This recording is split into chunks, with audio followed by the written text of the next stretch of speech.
निधि Jain from शुद्ध रसोई। मेरा तो करीब 35-36 दिन से चालू है। शुद्ध रसोई तो मेरा 7-8 साल से चालू है, लेकिन ये फ्री वाला जो कोविड पेशेंट के लिए है वो 35-36 दिन से चालू है। इसका मेरे को एक्चुअली हमारे गांव में जो मेरे ससुराल है वहाँ पे सारे पेशेंट कोविड हो गए थे, लेकिन आजू बाजू वालों ने बाहर से पूरा गेट बंद कर दिया दोनों तरफ से, और ना उनको दूध जा रहा था, ना खाना जा रहा था, ना कुछ नहीं जा रहा था।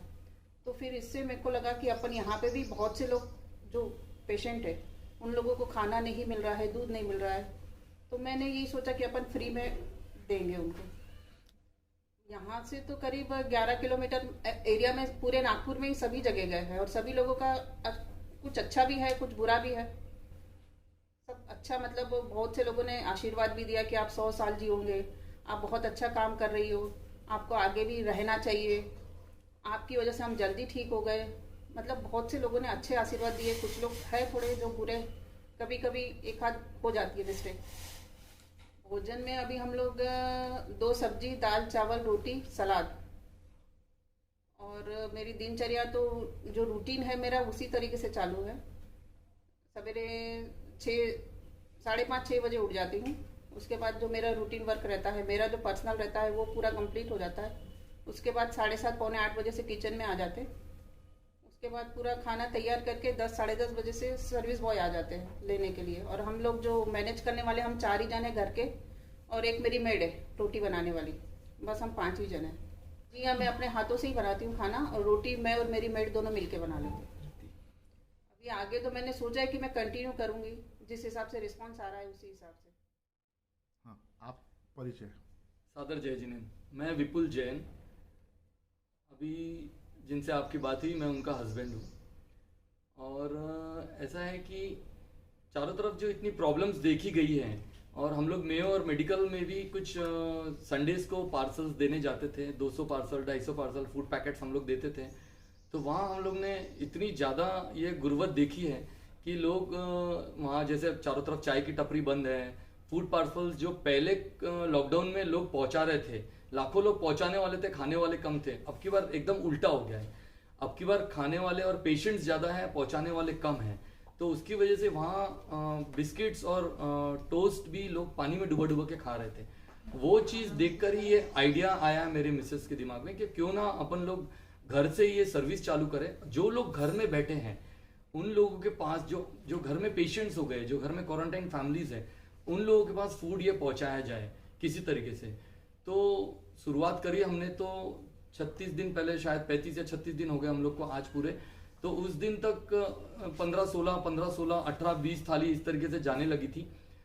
फिर धीरे धीरे करके मेरे बच्चे हैं दोनों हम लोग के, अक्षत है, विनी है, इन लोगों ने सोशल मीडिया को एक्टिवेट, उसके थ्रू इन्होंने आगे बढ़े। इंस्टा पे इन्होंने पोस्ट डाली, व्हाट्सएप पे इन्होंने पोस्ट डाली, फेसबुक पे डाली। वहां से फिर हम लोग को काफी कुछ मदद मिलने लगी। उसके बाद मेरे बड़े भैया हैं सुबोध भैया, उन्होंने उनका फोन आया कि भैया कि बबलू अपने को और आगे जाना चाहिए। तो उन्होंने भी फिर अपने ग्रुप से, वो सोने चांदी का काम है तो उन्होंने अपने ग्रुप में डाले, तो वहां से और ज्यादा पेशेंट्स के और फैमिली मेंबर्स कांटेक्ट में आने लग गए। तो उससे धीरे धीरे करके आज ये कंडीशन आ गई है कि 110 से लेके 125 थाली डेली हम लोग आराम से पेशेंट्स के पास में पहुंचाते हैं। और हम लोग ने एक डिलीवरी पार्टनर है हमारे, गैग्स GAGS वाले, तो उन लोगों से हमने टाई अप किया। तो वो इतना बढ़िया शेड्यूल से हम लोग को टाइमिंग, हम उनको 10:30 लिखते हैं, उनके बंदे 10:30 बजे यहाँ पे आ जाते हैं, और हमारे यहाँ से पूरा पार्सल्स बराबर डॉट लेके चले जाते हैं। इतना होने के बाद में भी 12-12:15 बजे तक हम लोग एकदम फ्री हो जाते हैं, और 4 बजे से शाम की तैयारी पे हम लोग लग जाते हैं। मॉर्निंग में जैसे आपने बताया 125 थाली मॉर्निंग में है या शाम इवनिंग में है, दोनों समय में क्या डिफरेंट है?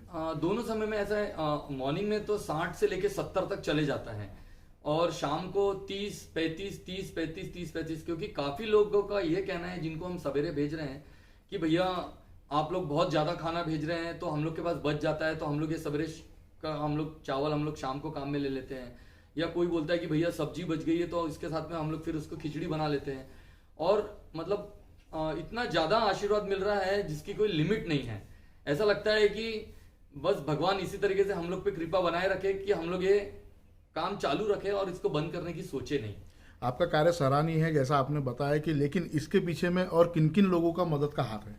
हाँ, ये बहुत अहम मुद्दा है। मेरे बड़े भैया जो मैंने अभी नाम बताया वो सुबोध भैया है, वो शुरू से जुड़ने की कोशिश कर रहे थे, लेकिन मेरी हिम्मत नहीं हो रही थी क्योंकि मैं अपने आप को फिट महसूस नहीं कर पा रहा था। फिर जब मैं अपने आप को जब फिट महसूस किया तो मैंने फिर उनका भी साथ लिया।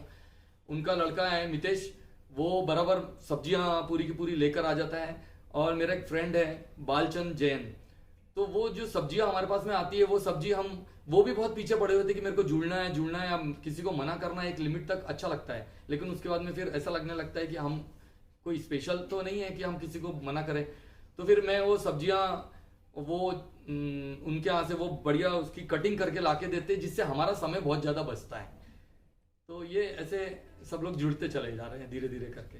अड़ोसी पड़ोसी भी बहुत ज्यादा साथ दे रहे हैं, वरना आज किसी के एरिया में अगर 10-20 लोग दिन भर में बाहर के आए तो सब परेशान हो जाते हैं, लेकिन यहाँ पे हमारे यहाँ डिलीवरी बॉयज आते हैं, लेकिन सब साथ देते हैं, कोई किसी को कुछ बोलता नहीं है, परेशान करता नहीं है। और हम लोग हाइजीन मेंटेन करके चल रहे हैं बहुत अच्छे से। बाकायदा बॉयज भी बाहर रहते हैं, उनको भी हम सैनिटाइजर देते रहते हैं, सब मतलब अच्छे से अभी तक चल रहा है 35-36 दिन से। इस मुश्किल की घड़ी में जो सेवाएं आप दे रहे हैं, इसके पीछे का एक उद्देश्य क्या था, और आप हमारे जरिए बाकी और लोगों को, जनता को, और जो आज कोविड से जो परेशान हैं, जो परिवार, जो मरीज, उनको क्या संदेश देना चाहेंगे? बहुत टिपिकल सिचुएशन है आज की तारीख में। मुझे ऐसा लगता है कि लोगों ने कोरोना को छूत की बीमारी समझ लिया है। हम लोग को जो एक्सपीरियंस मिले हैं, काफी बड़ी बड़ी फैमिलीज में भी हम लोग के फूड पार्सल जा रहे हैं। इनफैक्ट 5-5 दिन जा रहे हैं, एक दिन का सवाल नहीं है, 5-5 10-10 दिन लगातार जा रहे हैं, और सवेरे शाम दोनों समय का जा रहा है। तो हम लोग ये सोचने पे मजबूर है कि ये जो 50-50 करोड़ 100-100 करोड़ की जो फैमिलियां हैं जो फूड पार्सल फ्री का मंगा रहे हैं, तो इनके रिश्तेदार कहाँ गए, इनके फ्रेंड सर्कल कहाँ गए? तो ये ऐसा क्यों नौबत आ गई है कि आज इनसे लोग कट रहे हैं? क्या आपस वाले इतने कमजोर हो गए हैं कि उनके यहाँ फूड नहीं पहुंचा पा रहे हैं, जो उनको आज ढूंढना पड़ रहा है कि कहीं से फूड आ जाए किस तरीके से? And they are willing us to give maximum donations, जो हम लोग एक्सेप्ट नहीं कर रहे हैं, क्योंकि हम लोग ने उस कारण से ये काम नहीं चालू करा है कि हमको कोई अनाज ला दे तो हम इसको आगे बढ़ाए, हमें कोई पैसा दे दे तो हम इसे आगे बढ़ाए। हम तो ये चाहते हैं कि जिनसे भी ये इस टाइप की बातचीत होती है, हम उनसे यही बोल रहे हैं कि आंटी आपने 5 दिन खाना मंगाया है, दोनों टाइम का मिला के आपने 10 टाइम 20 टाइम 25 टाइम खाना मंगाया। जब आप 5 जने आपके घर में हैं, तो आप जब ठीक हो जाओ तो आप 10 जनों का खाना बनाओ, तो वो 5 जनों का जो एक्स्ट्रा आप खाना बनाओ तो वो आप हमें कॉल करो, हम नीडी पेशेंट्स के पास पहुंचाएंगे। इस तरीके से आपका दान भी लग जाएगा, और इस तरीके से आप भी छुटकारा पाएंगे कि नहीं आपने कहीं से दान का खाना खाया या आपने किस तरीके से फ्री का खाना खाया। तो इस तरीके से मुझे एक चेन बनाना है। मैं चाहता हूं कि कोई इसे छूत की बीमारी ना समझे, सब जुड़े, एक के बाद एक सब जुड़ते चले जाए इस लाइन से। हर कोई अगर 5 जन का खाना अपने घर में अगर 2 लोगों का खाना बन रहा है तो 2 लोग का खाना एक्स्ट्रा बनाइए, 5 जन का खाना बन रहा है तो 5 जन का खाना एक्स्ट्रा बनाइए, और वो बंटवाइए। अगर आपके पास नहीं है व्यवस्था बंटवाने की तो आप मेरा नंबर लीजिए, मुझे कॉल करिए, मेरी जवाबदारी है, मैं उसे बराबर जगह पे पहुंचाऊंगा। आपका नंबर बोलो। मेरा फोन नंबर है 8600002610, 8600002610। Thank you. जय जिनेंद्र।